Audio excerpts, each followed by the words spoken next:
Hello. তো তোমরা কি কেউ গেস করতে পারবে এটা আমি কী বানাচ্ছি? দুধ আমি জাল দিচ্ছি, এটা তোমরা বুঝতে পারছো, বাট এটার ভিতরে কী আছে, কী বানাচ্ছি এটা আমি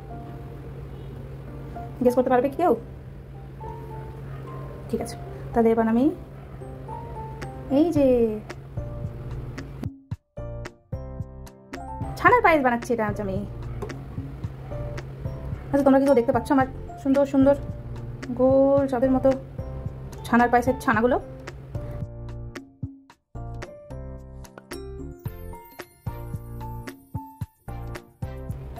তো এটা হচ্ছে আমার আজকে ছানার পায়েস। তো এটা যখন ঠান্ডা হয়ে যাবে, ঠিকঠাক জায়গায় প্লেস করে দিতে পারবো, তখন তোমাদের আমি দেখাবো। আর দেখো, একটাও ভাঙেনি, কিন্তু তোমরা বলতে পারবে না যে একটাও ভেঙেছে। আর কতটা সফট হয়েছে দেখে বুঝতে পারছো তোমরা, তুলতুলে নরম। ইয়ে, রেসিপি সাকসেসফুল। আগের বার রসমালাই বানিয়েছিলাম, এইবার ছানা ছিল শর্টকাটে এই ছানার পায়েসের রেসিপি।